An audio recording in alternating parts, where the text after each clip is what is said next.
Hello and welcome to our latest video in our Sustainability Perspective series, which is complementing the Sustainability Awards 2020 and the Sustainable Packaging Summit.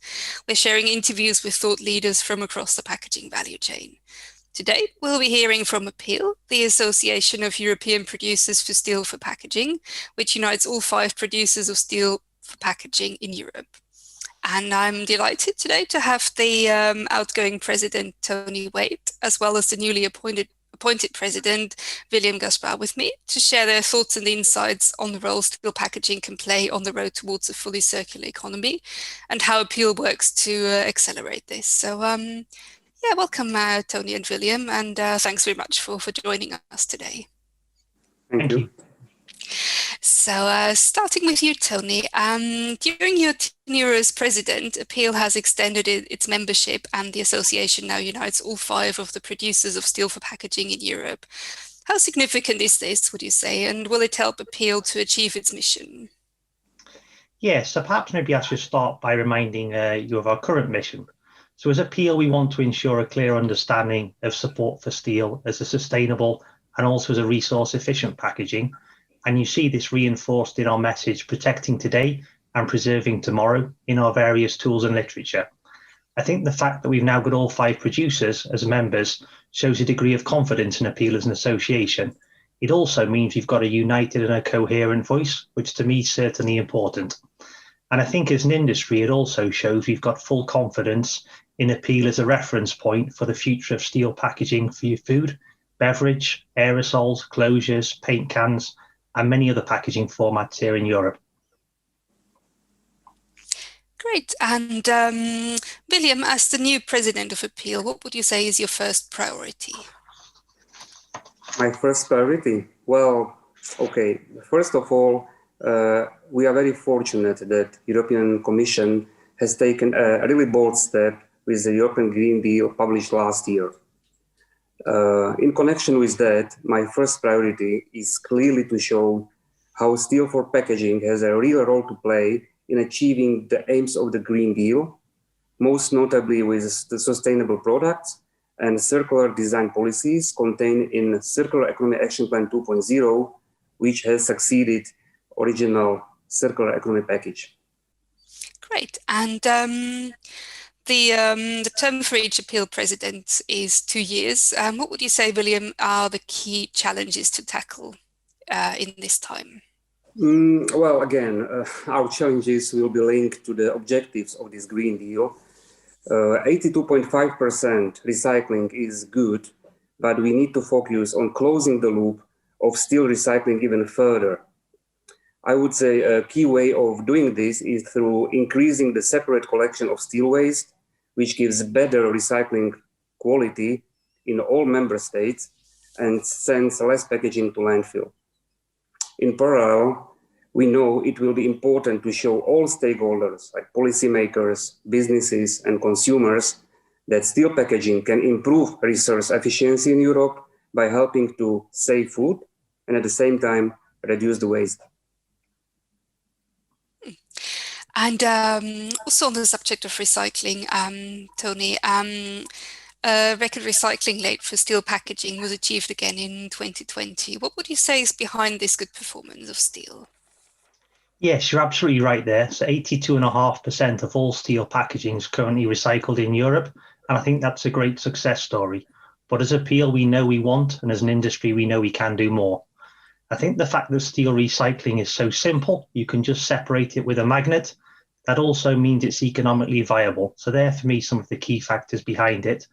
But a lot of people don't realize there's already over 500 steel recycling plants across Europe that allow scrap to be collected and made back into new steel products.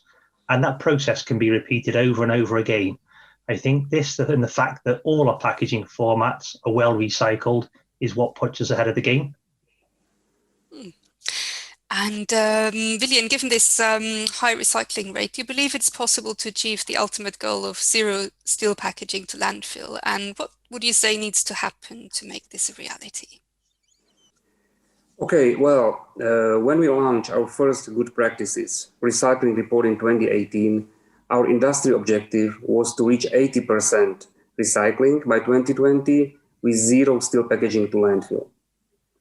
And we made a number of policy recommendations that would help us to reach those targets, some of which are still relevant to reaching zero steel packaging to landfill. First of all, the separate collection of recyclable waste, as I just mentioned, which prevents recyclable materials such as steel being mixed in among non-recyclables. Secondly, more transparent reporting to prevent recyclables from going in the wrong direction. And thirdly, we need to raise awareness among consumers to ensure that citizens of all member states understand the processes in place and use the right bins. All of these are being picked up in legislation. Well, we all know that there are a lot of number of extra European and national initiatives against landfill, for example, pay-as-you-throw schemes, bans on landfilling of recyclables, and so on and so on. If such schemes can be put in place across the EU, then I am really confident that zero landfill of steel packaging can become a reality. Great, thank you, Viliam. And Tony, recycling is obviously a key mechanic in the drive to achieve a circular economy, and there's growing awareness that maybe not all materials are equally suited to repeated recycling loops. Is this something that could prevent real circularity, in your opinion? Yeah, so I think you're right. We see a growing awareness among our consumers, but also amongst organizations, that recyclable does not always mean recycled. I think the packaging industry has known for some time that material sometimes doesn't even get recycled once, let alone multiple times. And I think the fact that steel can be recycled over and over again is what makes our product truly circular.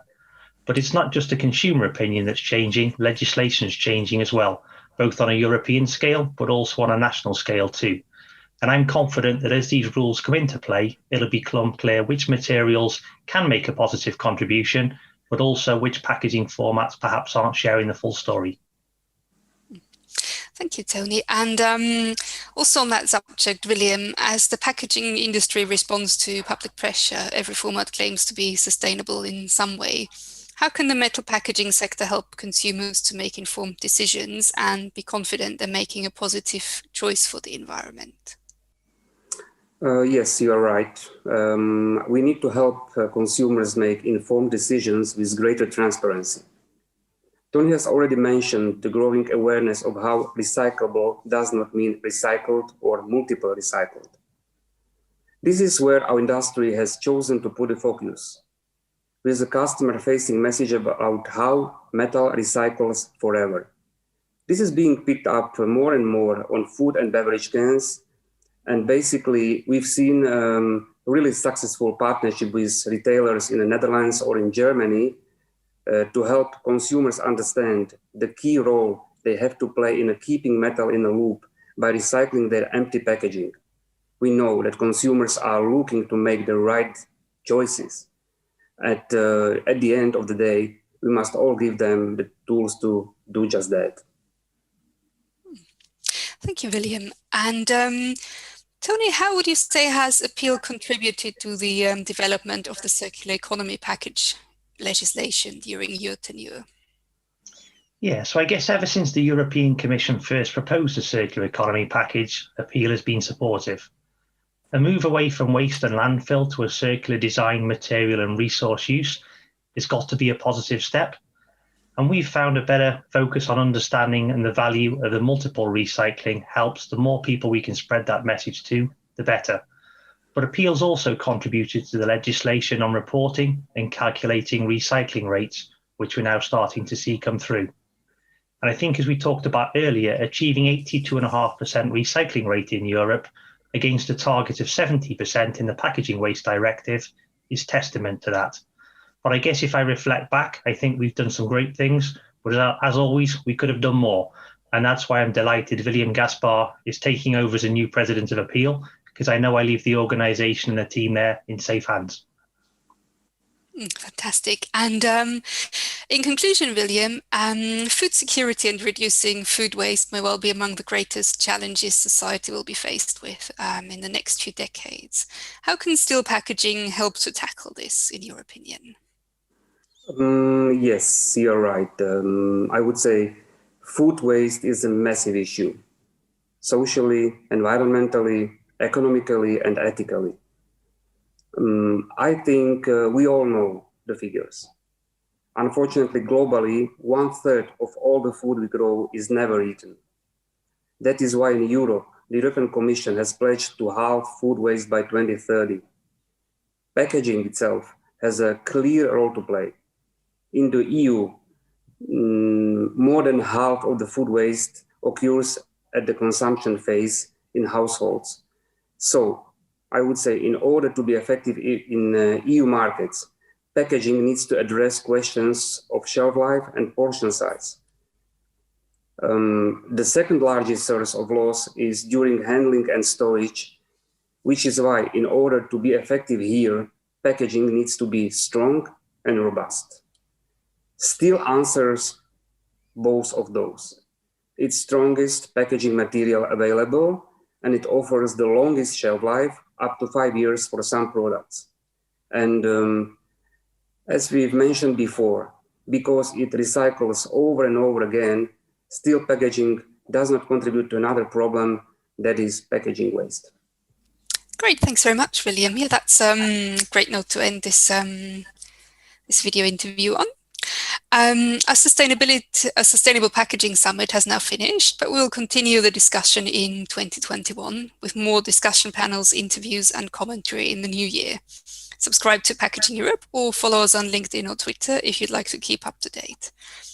So yeah, thank you so much, Tony and Viliam, for joining me today. And thanks everybody for tuning in.